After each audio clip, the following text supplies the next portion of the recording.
নমস্কাৰ সকলোকে মোৰ আকৌ যে ব্লগলৈ সকলোকে স্বাগতম জনাইছোঁ। যিহেতু আপোনালোকে ইমানখিনি মৰম দিছে তাৰ কাৰণে অশেষ সকলোলৈকে ধন্যবাদ জনাইছোঁ।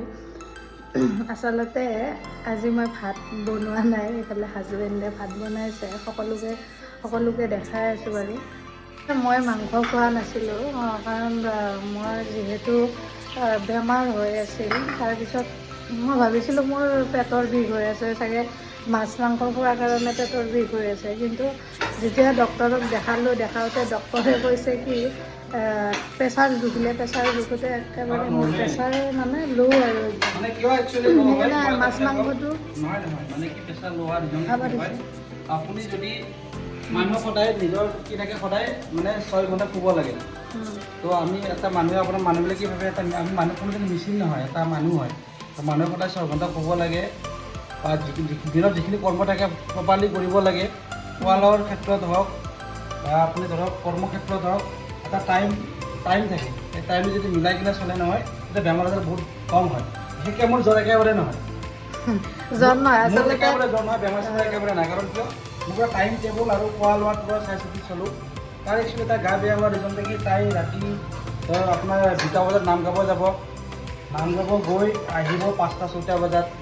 5টা-6টা বজাত অহাৰ পিছত আকৌ অলপ পিছত মানে কি 6টা বজাত অহাৰ পিছত আকৌ ধৰক 9টামান বজাত উঠিব লগা হৈছে। কাৰণ কিয় তাই ঘৰত একচুৱেলি তাই ৰঙিয়াত থাকে, আমাৰ ঘৰত নাথাকে। মোৰ ঘৰত মুক্তাপুৰত, তাই মোৰ ঘৰত নাথাকে, তাই থাকে ৰঙিয়াত মানে মাহঁতৰ ঘৰত।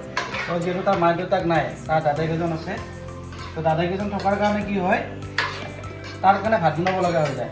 তো সিও বেচাৰা, সিও অকলে ল'ৰা মানুহ, বনাবলৈ দিগদাৰ। তো ময়ো যেনেকৈ বনাবলৈ বৰ দিগদাৰ পাওঁ, আজি বনাই দিছোঁ আৰু তাই যাবৰ কাৰণে। মই তাইয়ে বনাই বস্তুবিলাক। তো এই যেতিয়া টোপনিটো ক্লিয়াৰ, যেতিয়া তাই 5টাত আহি 3 ঘণ্টা শুই কিনে উঠিব, তেতিয়া ডাইৰেক্ট হিমগ্ল'বিনটো একেবাৰে কমি যায়। হিমগ্ল'বিনটো কমিবই। লগত কি হয় আপোনাৰ, যিটো চকুৰ এই পটিবিলাক ক'লা পৰি যায়। ক'লা পৰি যোৱাৰ কাৰণে কি মাথা ঘূৰাব, মূৰ বিষাব, জ্বৰ চৰ্দি বহুত হয়। সেইকাৰণে তাইক কৈছোঁ, তুমি নাম যেতিয়া গাব যাবা, নামটো গোৱাটো গাবা, গাই কিনে ধুনীয়াকৈ আহি অলপ টোপনিটো মাৰিব লাগে। তেতিয়া টোপনি মাৰিলে বেমাৰ আজাৰ একেবাৰে কম হয়।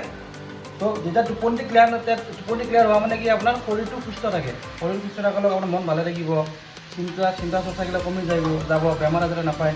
তো সেনেকৈ তাক মানে কি চলিবৰ কাৰণে মই কৈছোঁ, নে কি কয় আপোনালোকে? তো আচলতে মানে কি, তাৰে মাজতে মই বনাই খুৱাওঁ। মই গ'লে নামত গ'লে বাৰু মই তাইক কষ্ট নিদিওঁ, মই নিজে বনাই খুৱাওঁ। আচলতে বহুতে মানে কিছুমানে আৰু সুধি আছে যে ইমান কম বয়সতে বিয়া হ'লা। মোৰ কম বয়সত বিয়া হোৱাৰ ৰিজনটো এইটোৱে যে যিহেতু ঘৰত মা দেউতা নাই, তাৰ মাজত আকৌ দাদাও থাকে অকলে।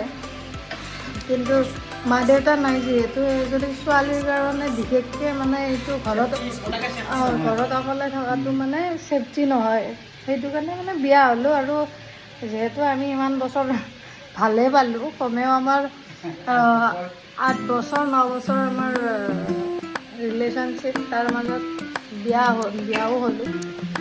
সেইটো কাৰণে কিন্তু আকৌ দাদাৰ কাৰণে আকৌ মই ইয়াত আহিছোঁ যদিও মানে এতিয়া অহাকালি মই আকৌ ৰঙিয়া যাম।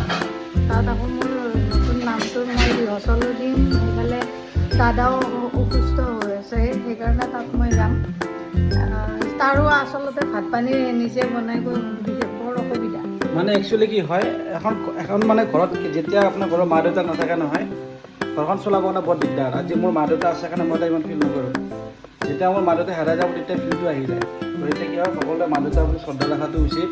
কাৰণ তাই যিহেতু মা দেউতাক নাই, তাই ফিলটো তাই দাদীয়েক আৰু তাই গম পায়। কাৰণ তাই আজি দাদাকৰ অসুখৰ কাৰণে তাই 2 দিন থাকিবৰ কাৰণে ইয়াতে আহিছিল। কিন্তু উপায় নাই, মা দেউতাক নাই, মা দেউতাক নাথাকিলে কোনো নাছে। তাইক মই কালি থৈ আহিম। কমেণ্টটো কৰে যে তাই মানে বহুত ক্ষীণাইছে, মোক কৈছে কি ভিটামিনৰ প্ৰয়োজন। আকৌ আজি এজনে মানে কমেণ্ট বক্সত কমেণ্ট কৰিছে মানে সেইজনীক চাব মনে নাই। মই এইটোৱে কওঁ যে মই তাক এটা কথা কৈছোঁ, মানে মানুহৰ পজিটিভ নিগেটিভ সদায় থাকিব। একচুৱেলি মানুহৰ যেনেকুৱা আপোনাৰ সুখ দুখ থাকে, তো মানুহৰ পজিটিভ নিগেটিভ সদায় থাকিব। তাৰে মাজতে মানুহ চলিব লাগিব, তাৰে মাজত জীয়াই থাকিব লাগিব। আৰু মানুহ যেনেকৈ হাতৰ আঙুলিকেইটা 5টা সমান নহয়, তো মানুহৰ মনো কেইটা সমান নহয়। তাৰে কাৰণে তাক কৈছোঁ, সদায় পজিটিভ মাইণ্ডত থাকিবা, সদায় ভালকৈ চলিবা, মানুহ বদমাচি নকৰিবা। ভগৱানে ওপৰৱালা যি কৰিব চব ভালৰ কাৰণে কৰে। কিবা যদি আপোনাৰ অসুখ বিসুখ হয় ন, হ'ব লগা আছে ডাঙৰ, কিন্তু সৰু বেমাৰত ঠিক হৈ যায়। সেইকাৰণে তাক কৈছোঁ সদায় হেপী থাকা, লগত মই আছোঁ সদায়। আগতে ধৰক মই মানে ব্লগ চগত ইমান অহা নাছিলোঁ বা কৰিব বিচৰা নাছিলোঁ। বহুতে আপোনাৰ ইউটিউবৰ যিবিলাক আমাৰ ধৰক বহুতকেইটা ল'ৰা আছে মোক ফোন কৰে, আপোনালোকে কিয় ভিডিঅ' চিডিঅ' নবনাই, বহুতে চাব বিচাৰে, মোকো চাব বিচাৰে, তাকো চাব বিচাৰে। তাৰে মাজতে মই ভাবিলোঁ ঠিক আছে, এতিয়া তোমালোকে যদি ইমান মৰম বিচাৰি থাকে, সেইকাৰণে মই ভাবিছিলোঁ বনাম দিয়া। তো সেইটো অনুযায়ী মানে দুয়োটাই আৰম্ভ কৰিছোঁ। আপোনালোকে মৰম দিব, চাব। তাৰে মাজতে কিবা ভুল ভ্ৰান্তি হ'ব পাৰে, সকলোৱে মাফ কৰি দিব, নে কি কোৱা? তো ইমান এটা মই ইমান নাজানো ইয়াৰ বিষয়ে, যিমানখিনি পাৰোঁ। টিভি চাই আছোঁ, টিভি গান লগাই এই আৰু জীৱন আমাৰ।